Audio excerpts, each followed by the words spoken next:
everyone, welcome back to The Power of Your Story. I'm Doyin. And I'm Oge. And honestly, just straight to it, today we're speaking about... Oh, sorry, icebreaker. Sis. Yes, icebreaker. Jesus. So yes. Hit me, what's your question? I was thinking about it the other day. Yeah. If you had to choose between a church where the word is being taught, Okay. like you are hearing the word, but there's no community. I mean, there's community, but it's not very strong. Okay. Or a church where there's community, that you can easily meet people, but they don't teach you the word. How do they not teach the word? Like, they are not giving you the truth. They're just, they're just giving you, it's okay where you are, like God loves you, that kind of stuff. Like, they don't challenge you, basically, is what I'm saying.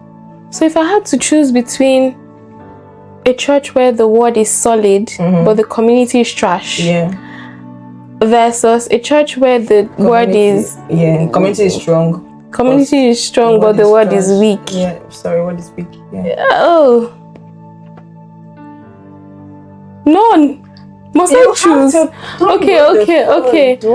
Okay. If I absolutely had to choose, and these are the only two churches that existed in the whole world. This is just now in our fantasy. Not, God forbid, not our fantasy. But if I absolutely had to choose, I would choose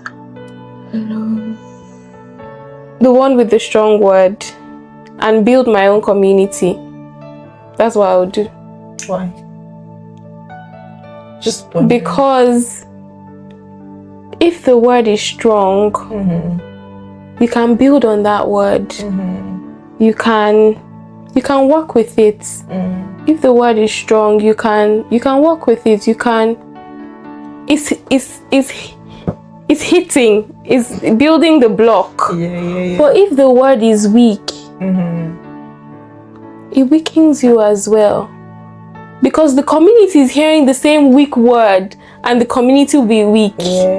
There's no changing that community if the word is weak. Whereas if the word is strong and the community is weak, the community just has to keep coming. And sometimes all people need is one person to start. So if you're getting the right word, you're being watered well, you can start your own community and model what you want to be the ideal community. Whereas if it's weak, what are you modeling from? Okay. For me, I was going to go the opposite though. Oh really? Yeah. How? Why so? But I was going based on where you are now. Okay. In sense of my word with God, if that makes sense, is not bad anymore. Context, so maybe I should have. I'm going. Okay, but I should have given more context, like based on where you are right now. So with my work with God, I feel like I can go to a church where you might not necessarily be giving me the word of God, but because now I know how to study the word of God by myself, I would rather be there and then have community. And it's like you can even start to teach people, like, see that thing pastor said, come, let's go and read it in the Bible, so that you will see for yourself that you're not really there. So I should have given context. I'm sorry. But if the word is weak, people, I feel like it will be difficult for people to know God for themselves. True. But then it's not about them, it's about you. Okay. Nothing to do with them. Today we just thought to speak about post-encounter, because it's not enough to have an encounter. How do you sustain it and have many more encounters, or possibly none other encounter? But you're fine with it. How do you sustain that point from your turning points, your the pivotal moment? How do you sustain it now for the rest of your life, because it has to be for the rest of your life. You're not going back to where you came from. We are not going back to where we came from. So it has to be for the rest of our lives, right? How do we sustain it? So we're just going to want to share our stories about how we sustain and still sustaining that encounter that we had that turned our lives around. So yeah, for you, now that you've encountered God, what are you doing differently post that encounter? Because we have encounters all the time, obviously, but like, I think for me, I really always go back to that moment, right? That night. Yeah. It's like whenever I'm tempted to want to not sustain, that night just come to play in my head. It's like I've really gotten to treasure that moment that I had with God. So it's like, you know how God will say in the Bible, like, remember, I'm the God that brought you out of Egypt. Like, I always just remember that, and it's like, like God has shown His power in my life for me to then just want to throw it away. If that makes sense. So for me, I'm always remembering where I'm coming from, where God has brought me from, what He has delivered me from, and what He has done for me now. Like, He has given me a new heart, He's taken my heart of stone and replaced it with a heart of flesh, right? So things like that. Can you give clear, practical example of what your life was before and what your life is now? Jesus, literally, it's like white on black. Clear, practical. Okay, so scenarios. I hope my mommy and my dad. Now, before I was blind, now I see. That was me. But okay, so let's start with some of the things I used to do. I don't know if I want to tell my mom and my dad. okay, maybe not deep, but no, but okay, let's say just maybe not deep until you're ready, but like just. Yeah, so what was my life before and what my life is now? Like, do you mean like behavior-wise, like things that I used to do? Anything. Just you know, jigget. There's something like different. Take people who knew you before the encounter and people who, and then seeing you after. Jigget. What would they say has changed? Back then, I used to smoke a lot of weed. Yeah. Like, weed was it was something I used to use to, comfort. Like, whenever you are stressed, whenever a problem is around, but you don't want to deal with that problem. That was what weed was for me. It was like, I'm learning now that I can run to God when I'm stressed. Yeah. I don't have to light that blunt or that joint. Yeah. I can go to God when I'm stressed. I can go to God when there's problem, when my life is falling apart. Like, I can run to Him. I don't have to try to do it on my own first, and then when it fails, then go to Him. Yeah. So, I think that's one, because a lot of the friends that I knew back then, and which we still talk. It's like we all had that in common. Yeah. That was one of the things I used to, I think, hold our friendship. Yeah, that was the glue to your friendship, sort of. Right. So, to see that now it's not there anymore, I can actually, it almost starts to feel like I'm losing some of my friends, because it's like that thing that used to keep us together is no longer there. Yeah.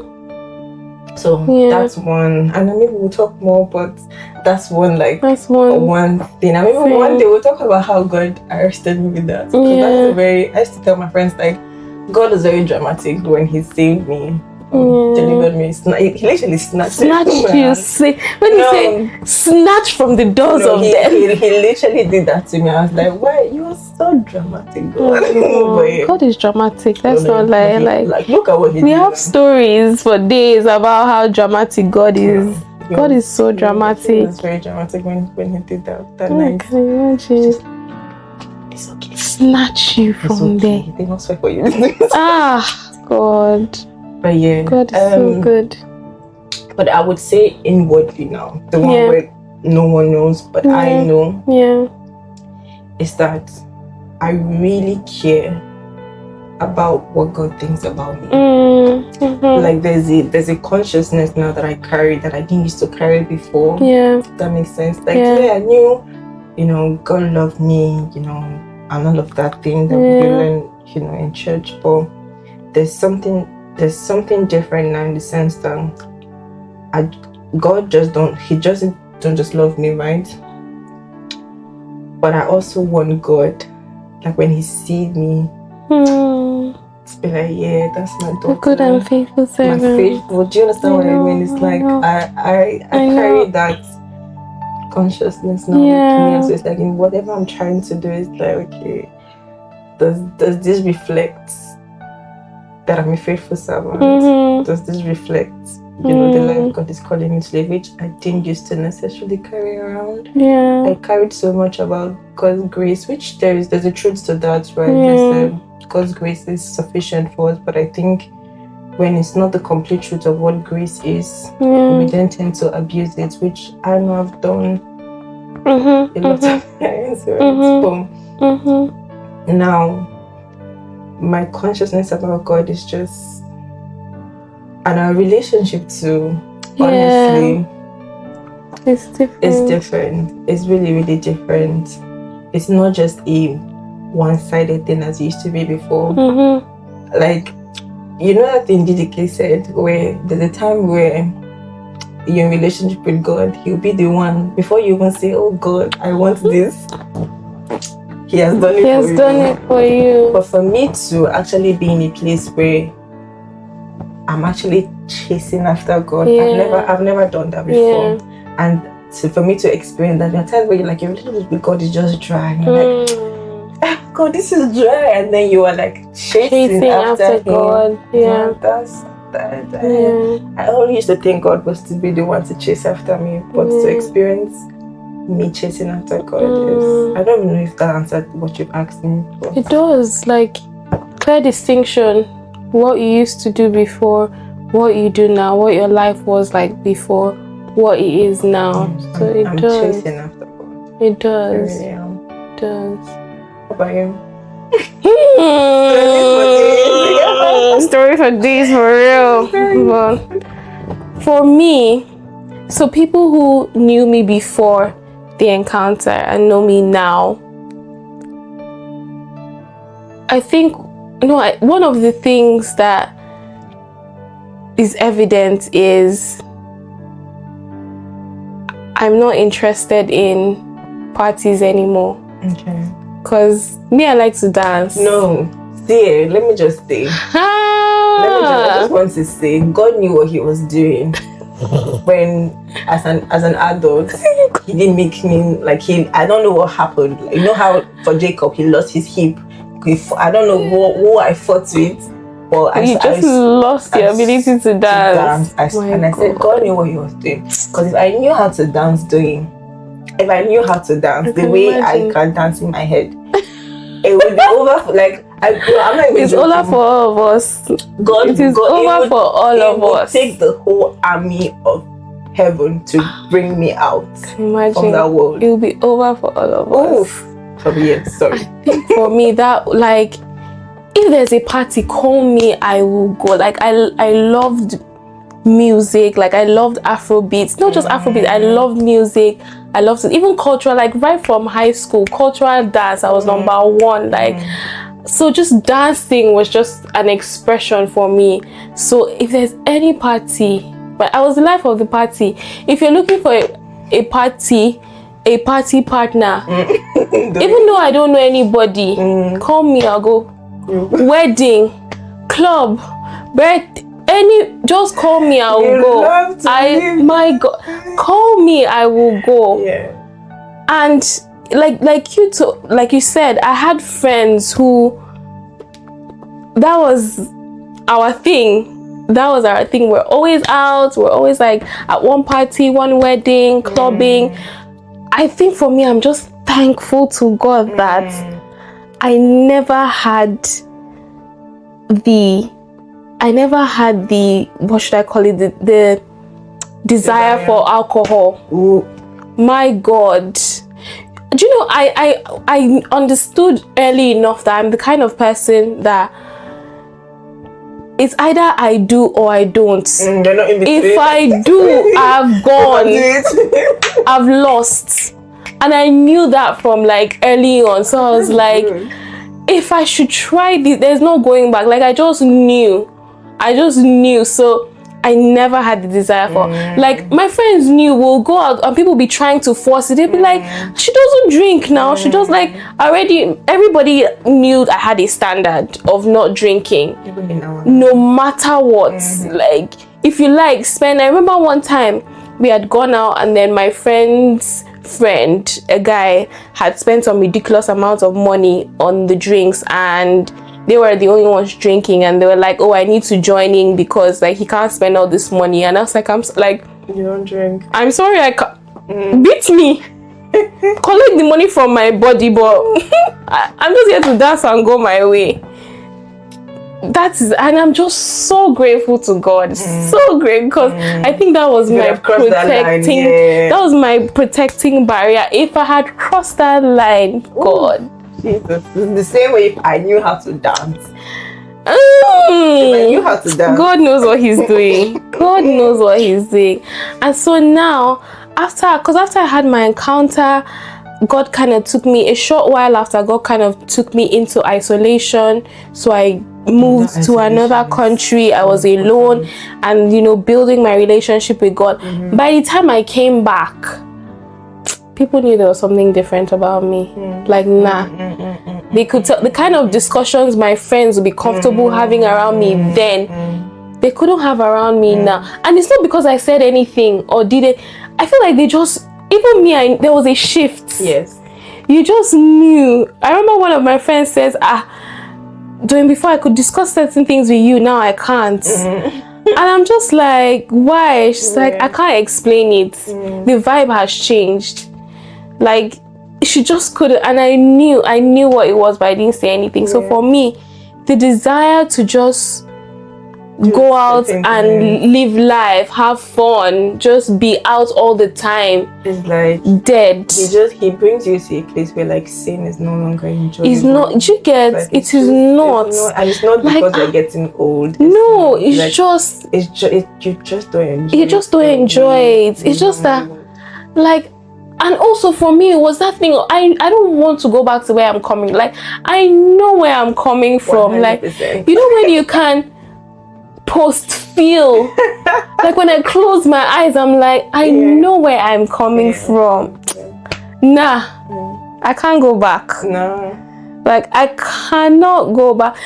Even if let me stumble but keep going. Absolutely. Than to turn back. Okay, like I'm like I can't. I can't go back to where I'm coming from. Sorry, I think I've shared this with you one time where I was tempted to do something. And the vision God gave me.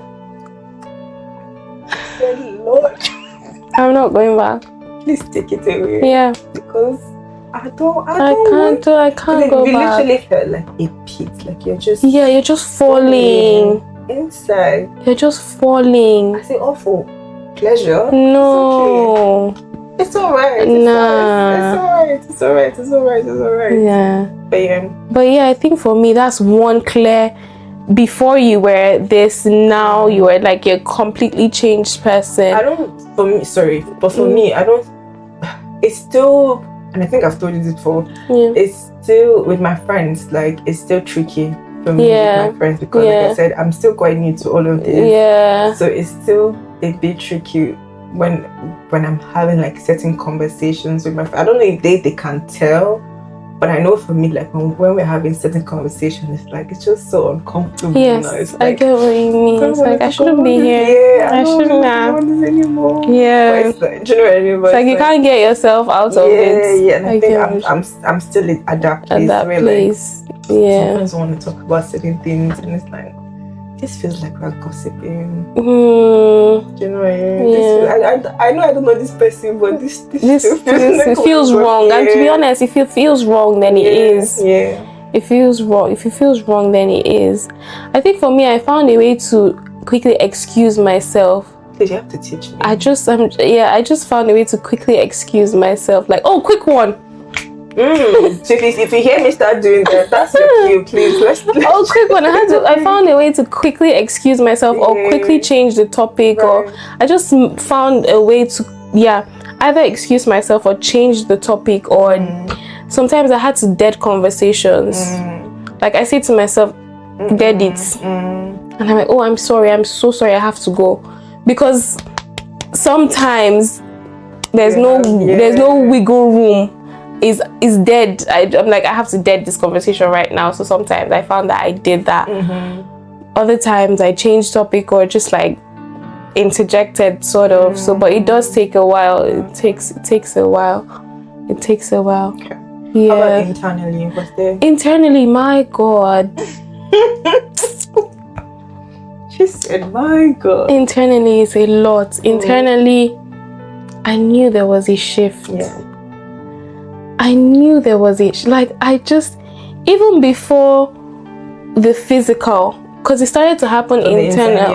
Even before, because I'm not going to lie, I didn't have my encounter and immediately stopped partying.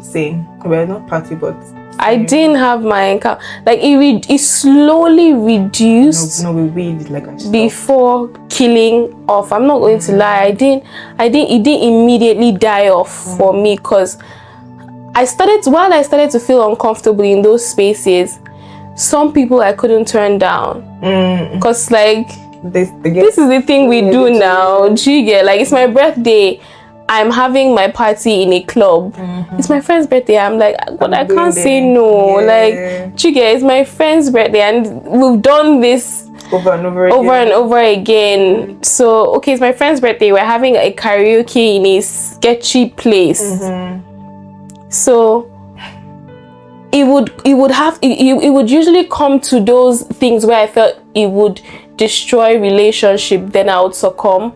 But if it was just the regular, oh, let's go, I'm like, oh no, I'm sorry, I can't. Like, I'm busy. I remember my friend saying, now wow, these days you're always busy. You're always busy. Now wow. But I was just like, oh, I'm sorry, I can't. Like, I'm busy. You know, I'm working. You know, I'm this. You know, I'm working on this project, XYZ. But then there were those ones where I'm like, this thing, if I don't go, it would destroy this relationship, which is probably what I needed, but I was still struggling, obviously. So in those moments, I would go. I would go. But that is why I feel like that's why God took me into isolation. It's like, I'm not going to get you. I need to take, you need to go. Let's leave this place and come back and start afresh. That's what God did with me. For some people it might not happen that way, but for me, I feel like God knew. It's like, I need to yank you out of this environment. Literally. Let's go somewhere else. Let me deal with you, deal with your heart, so that when you come back you're strong enough to deal with these things, because I need your mind right, I need your heart right. And so that was what God did. Internally, it was just a lot. I knew there was a shifting in my spirit. There was I can go on and on, but let's just say internally there was a shifting in my spirit. I started to yearn for the things of God. That's the best way to describe it. It's literally the best way to, as you said, I was just getting drawn in. I remember at church I would, and it started funny. I remember at church, I would go to church on Sundays, right? And then I started the discipleship training class. It was on Sundays as well. Yeah, I did. Yeah, it's so good. I'll definitely recommend. And so when I go to church on Sundays, they'll say, oh, in Friday prayer meeting we discussed XYZ. So if you weren't there, you missed out. I'm like, oh shit. And then I started to go for Friday prayer meetings, and that's the thing, you have to replace things, because now, I mean, everybody knows Friday after work, you're chilling, you're out with your friends, even if you guys are not necessarily going to a party or anything, but you're just out in places you should not be, or in places that are sketchy, or with people that are sketchy. But then I replaced that unconsciously. I feel like I was missing out. Like, I don't want to come to church on Sunday and they're saying, oh, on Friday we discuss. No, I want all this scoop. So I don't like, yeah, I'll do away with this. I'll do away with hangout time with my friends and start coming for prayer meeting. And so I started coming for prayer meeting. And then at prayer meeting, they'll say, oh, there was leaders meeting on Tuesday and we discussed this. If you weren't there, I started to find out, how can I become a leader? So I need all the scoop. I need all the scoop. And so I replaced all my entertainment time. Subconscious, like God was just pulling me in. Subconsciously, I replaced all my entertainment time with time for God, time at church, time with community, time with fellowship. And that was just how. You're making a really good point. You're really making it, because at the end of the day, like everything that we are doing in terms of like clubbing, all of that is just a perverted version of what God originally wants for us, right? So God wants us to be in community. Like He puts that thing in us, that desire where it's like you want to be around people. But now it's like, what does that actually look like? According to Stephanie King, which person's kingdom are you promoting? What kingdom are you promoting? And that's your so-called, fellowship. Fellowship, You make such a good point about replacing. I think, funny enough, I didn't know the terms. I didn't know these concepts. It's now that I get it. Then I was just so drawn in. I was like, I can't miss. I want all the scoop. Everything you're talking about in church, I want to know. I want to learn. I want to be around these people. And so if it means that I'm in church 7 days a week, I'll replace all of the rest of my time, all the things, all my extracurricular activities, I will replace it with coming to church, because I don't want to miss out. I don't want to come to church on Sunday and say we discuss. No. I want to be one telling people that I was there live and direct. I know the scoop. I know the gist. Come to me. That kind of thing. So That's really a good point. So what do you do? What have you done, or what are you still doing to like help you maintain your relationship with God, like to sustain it? Because we know it can't be snatched, right? Like the relationship can be, if you don't take care of it, just like any other relationship, right? If you don't take care of it, it would start to die. Basically.